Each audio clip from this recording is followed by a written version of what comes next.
I'm on bare minimum, and we're Run it. live to the world. Okay, well, we're live before there's no intro. It's cold start. We're late. We're on time. It's Wednesday. You're never late. It is Wednesday, right? Yeah, it's It is Wednesday. Wednesday. That's mostly fact. Um, we starting now because we had a meeting earlier regarding PGF stuffs, on air things and planning and talks of plans, which I've was never crazy felt and more very prepared fun. for a season. I've never felt more prepared. It's come a long way for sure. And then just some of the stuff that's going to be available to us may not mean anything to some of the people. I don't know how much it'll make a difference to the viewing public per se, but some of the easy stuff now for us is going to just take a ton of the stress out of some of the back and forth, the cues or whatever. Going to be a little bit easier to just manage. I feel like, uh, and most of us have been there for a few since season 6, essentially. I guess when we first moved to Vegas, I think, and it came in 7, maybe. Is that correct? That sounds right. I think, yeah. But he's been The there now. six would have been the first Vegas season, right? And Hmm. then Yeah, I think 7. he came the Yeah. second one. I believe. I'm not sure. I have to fact check myself on that one. But yeah, he's you know become a big part of the whole thing now too, and so it's really nice to have those talks, pregame talks or whatever, because now we're, like I said, just kind of a, a well-oiled machine, and it's nice. But also that's why we're late, because we're on there talking about all how cool we are and telling everybody how good they are at their job, and how dope we are and Planning. how cool it is to plan. Yeah, that's what we're saying. This plan is so cool. You're experiencing the other side of planning. The early fans of this show, if any of them are still around, will remember the story arc of Stephen being put on plans. That's actually the birth of this show. The only thing that's still hanging on from those shows is this show. This thing, yeah. I mean, This is our schedule. It's been on our schedule for to 11 a.m. ish on Wednesday for plan. multiple years. This was planned. It's crazy. And still plans don't work, right? That was my thing a lot, I guess, back then, is I just had gotten used to things just not going the way they were supposed to in ways. And so, like, again, plans are one thing. Obviously, I would plan stuff, but not like we're talking about in the meeting or whatever. There wasn't like a 30-year plan. There wasn't like that kind of long-term self storytelling kind of I planned mean, out or everybody was whatever. thinking like season to season. Yeah. So, uh, and that's what I meant back then too. Even for myself, everything had kind of gone fight to fight, and then sort of like event to event or whatever. And now it's just kind of like, and still a little bit, but trying to find that like groove in life with COVID and et cetera, et cetera. It's like there was no way to plan anything really, because none of that, is kind of planned. So now we're here. We're still doing it. We've upgraded, downgraded, and moved laterally, I guess. And we doing it still. So yeah, big things coming. Big, and we said that every time, but it's been true every time.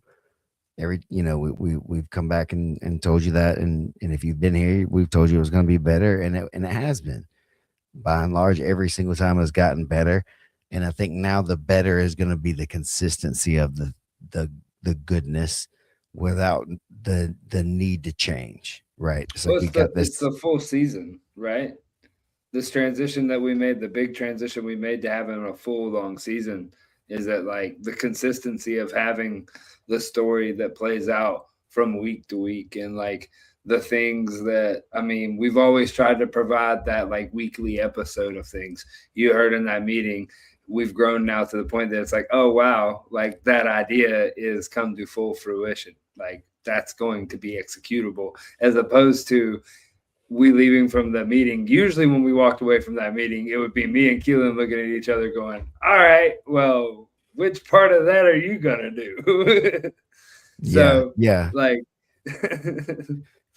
It'll be it's interesting the to whole have y'all. team has Yeah, grown. it'll be interesting to have you guys not so attached to the mechanical aspect of it every time, and get Yeah. back out there and like be moving around some, because you were a lot more mobile in the beginning, and then somehow you became married to the switcher, and you never left for several years. You just kind of sat over there hurting your back with three Well, sets of okay. headphones on. This is a funny like side story history of that show, in the way that like I blew my knee out right before, that would have been season 4. Yeah. And so there was a show we did that was like a man on the street show. We did at ADCC in Chicago. Nunchuck drove me there a week after my knee surgery.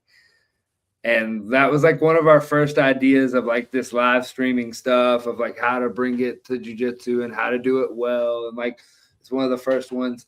And then as we were like growing the equipment and doing all that stuff, my knee was completely shot. So like I was hobbling around on a cane.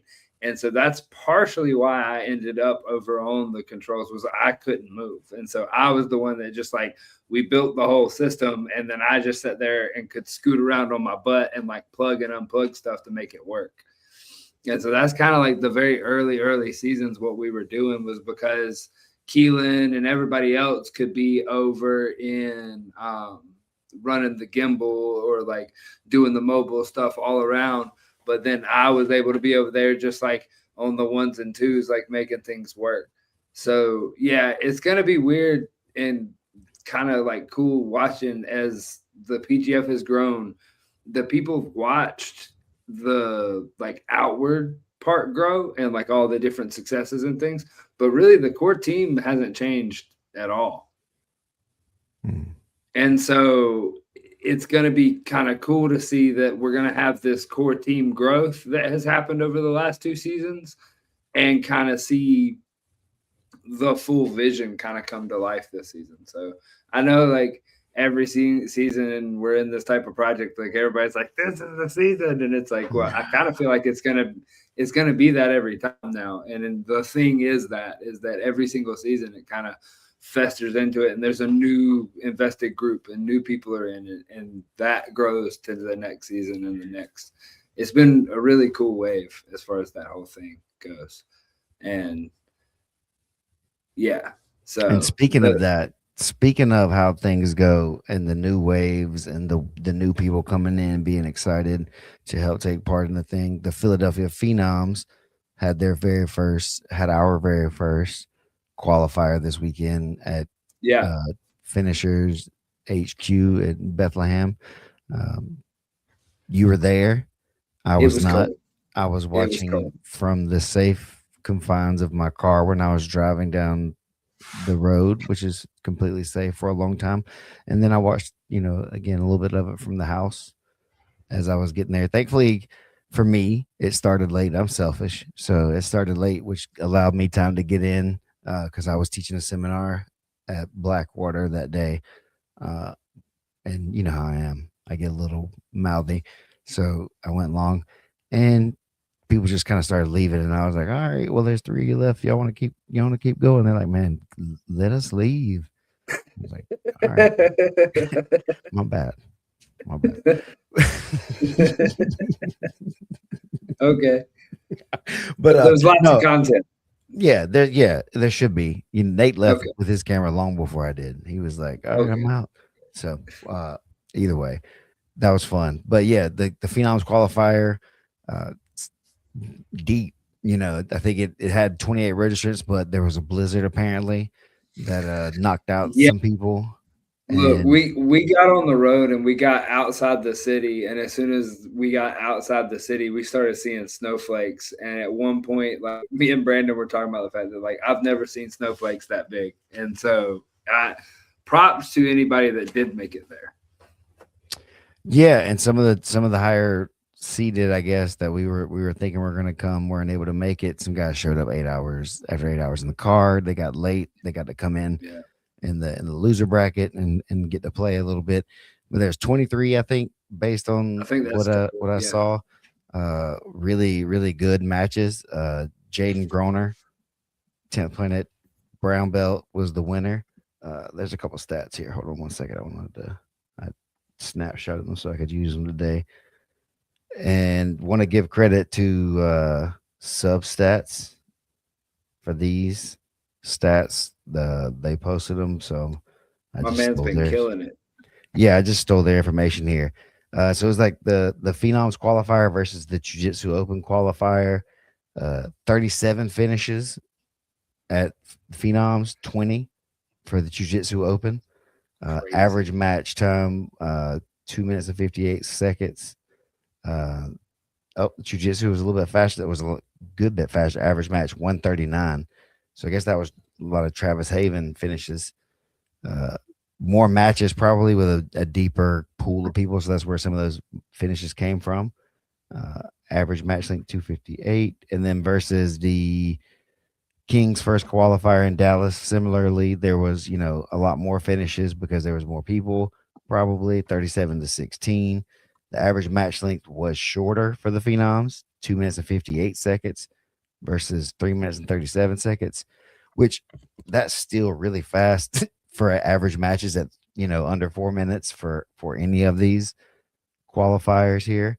And then the Twisters qualifier average match was 347, and so the Phenoms had a little bit faster than them. Also more finishes with 37 versus the 23. So pretty interesting stats there. And sometimes the numbers look a little bit different, I guess, because like I said, there were so many in. Oh, there you go. Yep, there were so many. I think registered in the Phenoms. That'll give you a few more of those subs. But fastest sub being 16 versus the 11. Luca um, Martel, my bad. With that, so it's really interesting to see some of these like numbers side by side.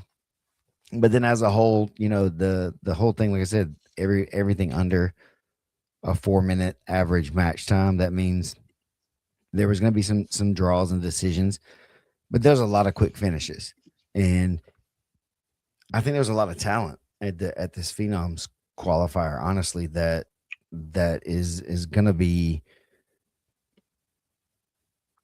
interesting, I guess, to kind of watch play out over the course of this season and like future seasons, because there were people who didn't make it.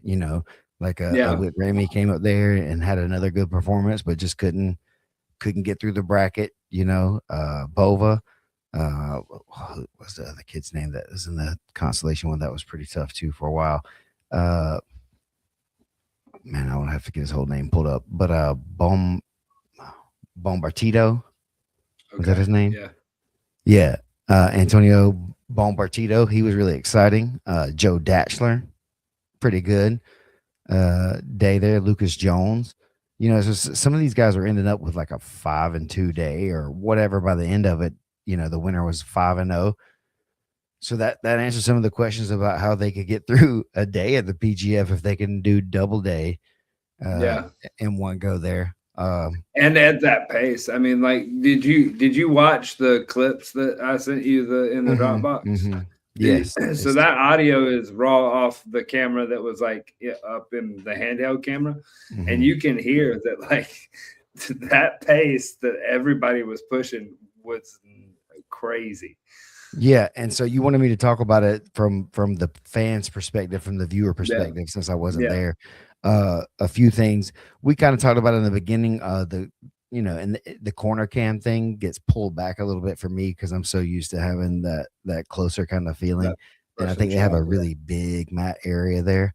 Um, so that was one of the things at first, but then it got tighter and got cleaned up, I think, a lot by the end of it. I really enjoyed the commentary. I can't remember the Big names of the J guys. I think and Big J and the other fella I can't. Sorry, but they were good. I thought they yeah, did a really good job. yeah, They were versed enough in the rule set at least that it didn't feel unnatural. So even if they didn't know anything except for what they had kind of studied up on a little bit, it didn't feel rehearsed or it didn't feel faked yeah. a lot. So that I was do really know, I cool. do know that Big J himself, I've heard him say, and I've heard multiple say that he's like a fan of the PGF, and everything I've heard about the commentary was like, oh, that was dope. Like everybody, you could tell that they were excited. And from like a story standpoint of like they understood the implications of the people that were there, the people that were characters, Mhm. reoccurring characters, that kind of thing. So like I heard nothing but good things about the commentary. Yeah, you could tell some of the and I guess that's the thing. It's not that it's right or wrong. It would just be a little different in the way that they were saying it than from what the normal kind of cadence of things may be, or explaining it a little differently, I guess. Uh, but I thought it was pretty good. So overall, I really enjoyed it from the fan at home perspective. Obviously, starting late was outside of anybody's kind of control there. A lot of that was weather. A lot That's of what I'm that we saying. were Yeah, it waiting on wasn't guys. really. We were trying to give the guys time because a lot of them were still on the roads, and like Mhm. it was dicey. It was being from the South and being located where I've been located for the last few years. Is that like I forgot that one that there were states that were prepared to deal with it because I saw how quickly they were like, oh goodness, and they like cleaned up the streets. And you're like, oh okay, they were ready for it. Versus like had this happened in Birmingham, Alabama, oh we'd still be shut down. But It's like coming this it was, weekend, apparently. Oh, we got to but get yeah, out of we so, got to get out of here for the 24th. We got to be ready for the Vegas qualifier. I'm gonna be in the desert. Y'all deal with it later. mm, run on there. But so from a fan's perspective at home, I thought it was good. Oh, and also I sent him a text during the thing. He wasn't put on the live stream portion of it. He wasn't piped through the stream, but I could hear shot clock Andrew. He was also doing the announcing, Andrew Murillo, and he sounded really good. And so I just want to give him his shout out too for doing it. It sounded good over the way that it was done. He wasn't getting on the mainstream, but he had some cadence, and he was putting in He some was work. coming over the PA, and I Yeah, heard him over there it warming sounded up. So I good. was That's like, what I said. He was all working. right, Yeah, that's what I was saying. I you drank made your sure I tea shot this him a morning. text too. He was like, "Let's go, big dog. You sounding good." You know. So again, another guy who's passionate about the thing. He's a ref. He's the this, but he'll announce. I imagine he would coach a team if somebody asked. I imagine he would GM something, didn't do it well. I imagine he Yeah. could commentate. It's just he loves And the thing and he's been there at the core of the creation of a lot of a it for lot of sure. the Especially the rules and big the chunks. Yeah. yeah, like In the last in several the years. most recent years that we've made hmm those developments, Shot like clock he's been at earned it. in the midst of it. Oh, I lost my T-shirt over here. Yeah, no, so definitely shout outs to him for the stellar performance, is is a good number two. Is a good number two. Um just kidding. I'm sorry. Uh but I thought it was great. I really enjoyed it. What do you think from your perspective being there as I don't want to say like manager or whatever, but you were kind of supervising? Is that would that be a good way to kind of say? Well, actually, Consulting? you got to see my handiwork. I was actually running the handheld camera for most of it. Oh, that's why Yeah, it your got boy good had to to me. play. That's why I started Yeah. feeling good okay, I was like, all right, I'm feeling Yeah. this now. Yeah. Okay. But and that was from flights and all the weather and the craziness, and so things happen. But from I kind of have been coming at this season as kind of a producer role, and I Mm, mean that's kind of always been my role. Is that like people go, "What do you do?" And I'm like, "I'm Keelan's number two," which means that I deal with all the number two that Keelan doesn't want to deal with, is and that so associate producer or something? yeah, like I'm like the assistant producer as far as like what I guess my title would be. But where I've kind of been coming in is just plugging in holes wherever the production team, because it's become the thing where like it's a league now. Like we talked about this a few seasons ago as this happened, is that like it's Now it's a league. It was, we're putting this thing together, the production and everybody is all in house, everything's taken care of and all that. But as it kind of breaks out and becomes the real thing, I mean, the way the real thing works is there's another aspect. There's the production, there's the teams, they handle all this stuff. And so like the league is growing in a way to where the OGs of the organization have all kind of gone through this growth over the last like 2 years, where it's been like, okay, now what are we doing? Like, what's my role? Like, what do I do? Because I was over here trying to be, whoever can, like, take your pick of what role people were doing, and it may not have been their role, but it was the role that needed to be filled at the time, and they get better. Go ahead. Did you have a question? No, go ahead. I thought you were done. Oh, okay. No. But like they get good at that thing. But one of the things that I do think, if you study organizations and like really like good businesses and things like that have been successful, is one of the things that can cripple organizations is when people like start to like identify their job or like whatever they're doing at the moment to get the task done as like their identity. And if they hold on to that, they're like, this, I think that can kind of cripple an organization. And I think that we've done a good job with the people that like, we just shift into new roles and we just shift into these new, okay, well, this is what we need to learn how to do. You were talking about like Murillo. Like, I don't think he knew he was doing the like emceeing until probably 30 seconds before we were live. Killed it. So, I mean, it's been an organization full of people like that, and I don't remember what got me off on that tangent. Well, I asked you like your role of like what you were doing. Were you more like supervising, or how does that feel? Because you went there in a different role from where, again, kind of like we're talking about with the season, you're not gonna be the actual hands-on exactly like you have been. You kind of had to be, and I guess that's a good way to say, kind of been forced to be pulled back a little bit to allow yourself to do maybe more important parts of the job that you haven't been able to do, because you're a big part of the storytelling more than you are just like a mechanical part of the thing. Is like you're pretty centered in what the overall story of the PGF is and what the vibe is and is supposed to be from the inception of it, kind of. And you've been as close to Keelan and with Brandon for a lot of those kind of conversations and things for that too. So a lot of that's wasted sitting there just kind of pushing the buttons during the live stream. You could definitely be a lot more productive, being able to be on the move and kind of seeing what's going on and making sure stuff's happening. Because there's been a lot of times I'm like doing my thing and I'm trying to text you, or I'm like trying to wave at you and like, send somebody over there. You need this for the documentary. And you're like,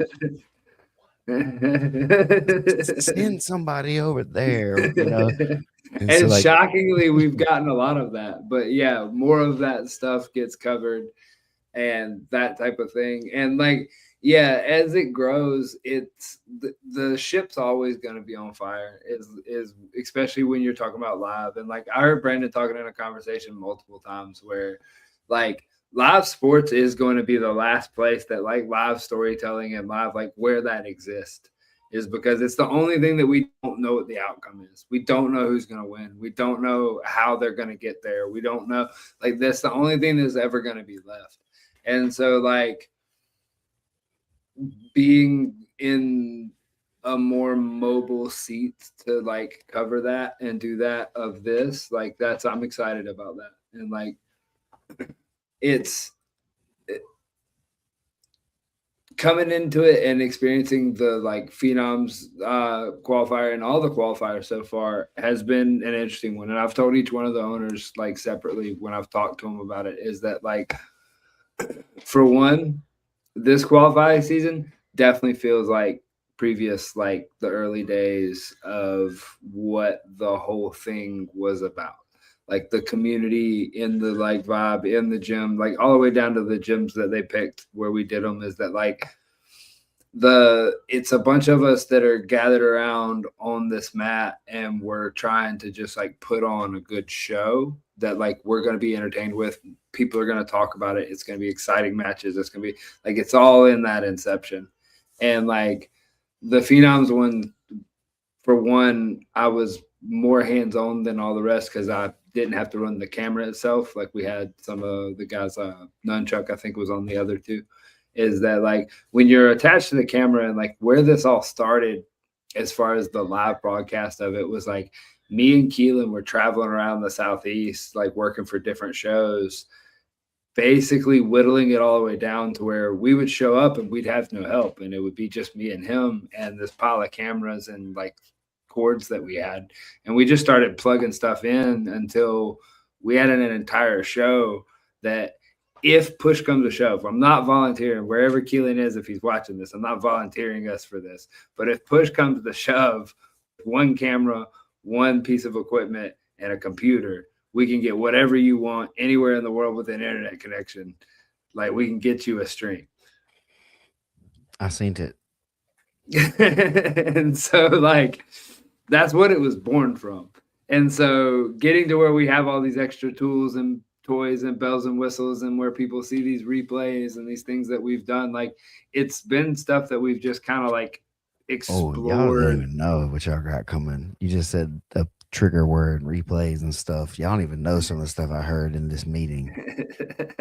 Oof. It didn't even make sense to me, but the way that these other like nerds were talking about it, I was like, oh yeah, that's gonna be good. You heard a lot of numbers and letters and then graphic this and slide in that and some other yep. That's what they should have been doing too. So. Well, we were trying as we spun the hamster wheels and did all this over here. Your math checked out too, because he actually said the budget that you said for the thing. So I was like, all right, Isaac is trustworthy. He's not just lying to me. Because that dude, he said the same number for the graphic package. I was like, all right, fair.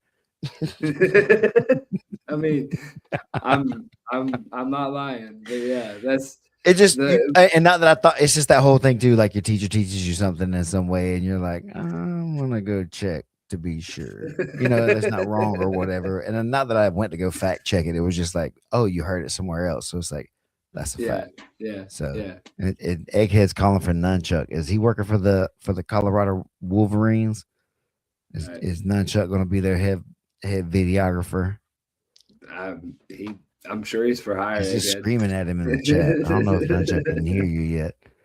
I don't know if he's here, but he's not here. But yeah. Other cool story. Egghead, punk ass, got him a little team now that's gonna get dunked on. Gadoosh, gadoosh, gadoosh, gadoosh. The Colorado Wolverines, am I correct? Yeah, the Colorado Wolverines. Oh, he's just remembering you yelling Nunchuck's name is what he says. Okay. Yeah, well, we have many more hands these days, and actually we have comms and things like that, so Nunchuck doesn't have to get yelled at anymore. He just gets called over on the radio. See, the whole thing's growing. It is. It makes it easy that way. But yeah, so all 4 teams legitimized, owned independently from the league by people or groups of people. Organizations.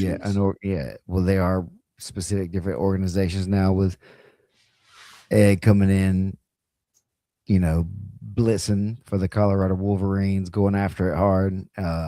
He's wanted it. We all know. We've all kind of been in many, many, many conversations and different things like that. He went hard. He went hard. And that's what it takes, I guess, to get this kind of stuff done, especially in this kind of climate with all the things that it takes right now. So it was cool to hear and see that he's getting it done, and now like doing the thing. What is that going to look like in a few years? I don't know. He's went from the first guy in the chat with a super chat in the season or whatever, just kind of being out there, enjoying the show and supporting the show to now he's a real like maker of change and decisions, He's and a part of the he's organization at gonna this well point. yeah he's gonna influence the culture of it, and not that he hasn't already, but just in a different kind of way now, uh, than just being a fan would. And that's one of the cool kind of things about this too. That's developing.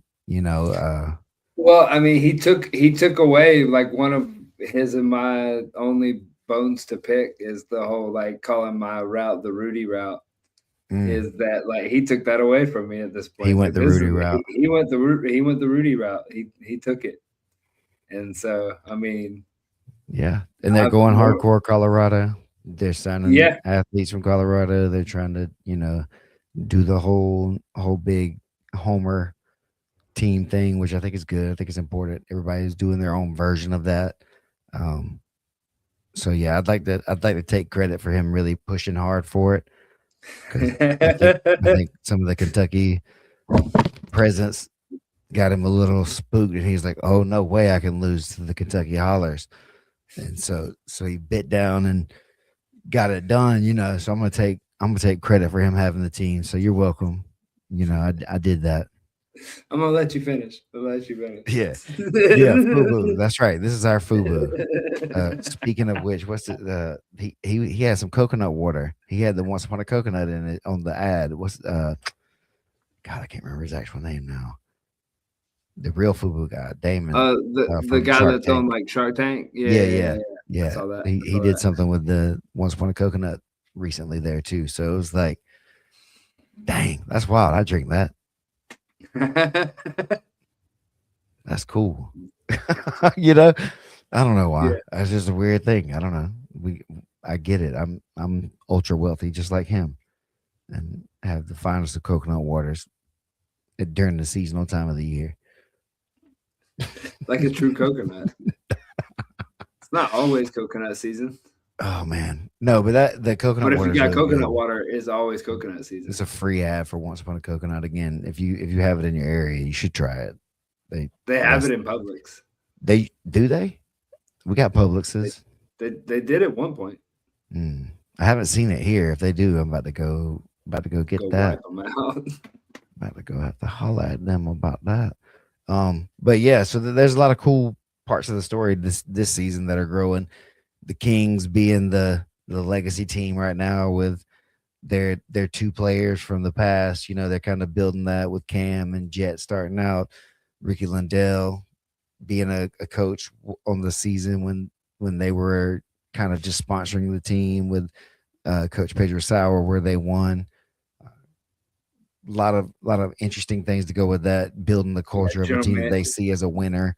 General yeah, manager Travis Thomas was Travis. on that Yeah. team. So there's a lot uh, of the story stuff going in. Obviously, me, playing the advisor GM role here with the Phenoms is interesting, and it gives them some leverage they may not have in certain places as far as like information about stuff. So we're gonna go all play the game hard.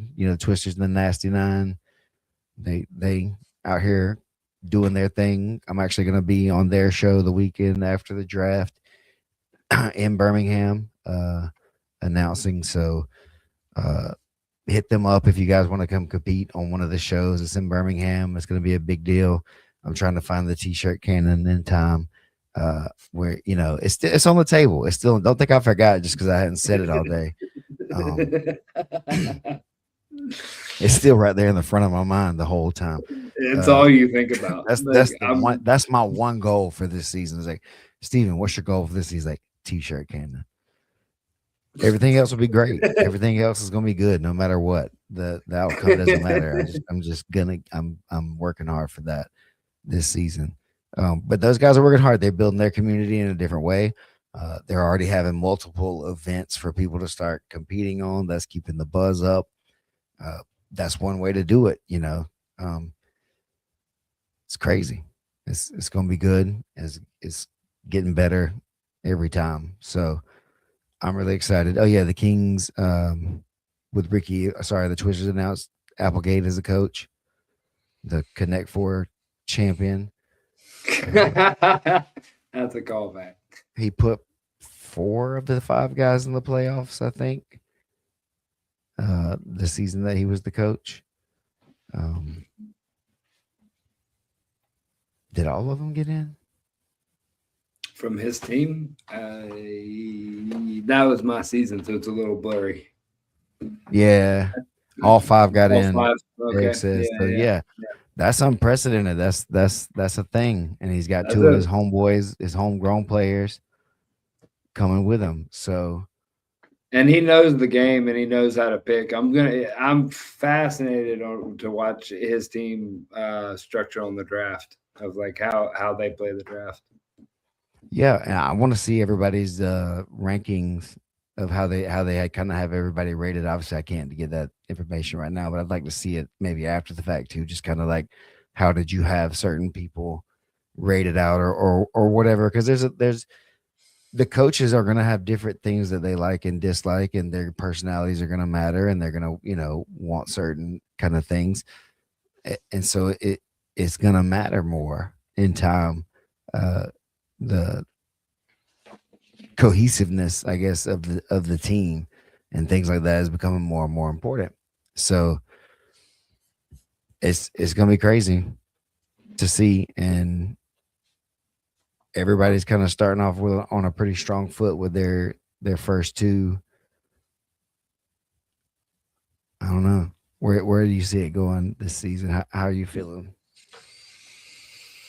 Each one has its positive. I think that the ones that pay more attention to the specifics of PGF experience is going to play a heavy role, is because whoever has or the better understanding, and it may not even be quantity, it's just the better understanding of how to play it, is that the game's just so different.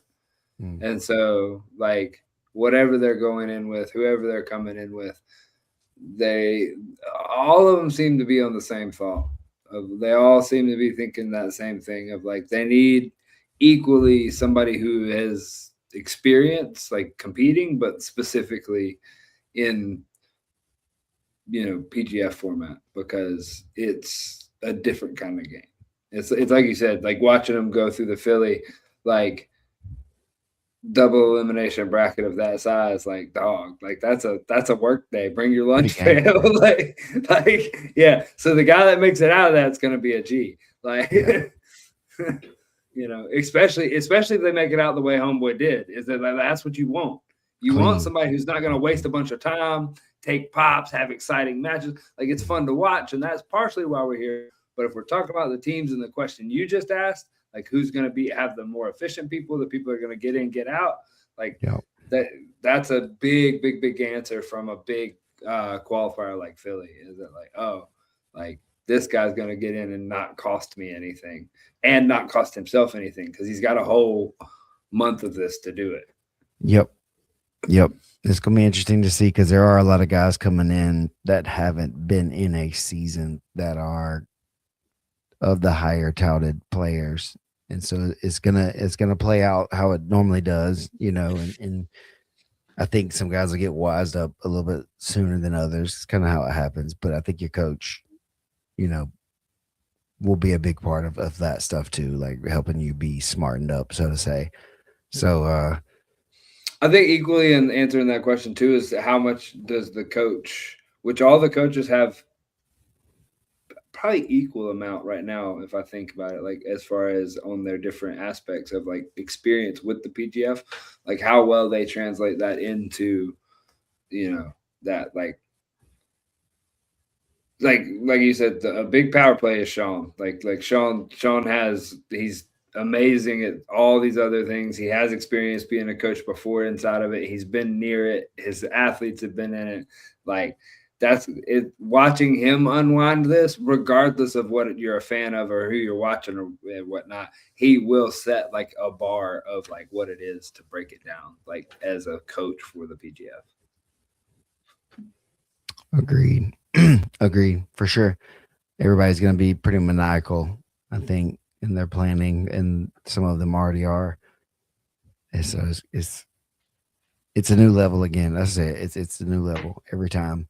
So I'm hyped up. I got to get ready to go pick up my children or my one children from school. The other one don't get out till yet, but If I'm you sure can't they'll make be. it, tune in January 24th, Las Vegas Kings qualifier. If you can make it, you can still register till the 22nd. I just saw was when they're closing out.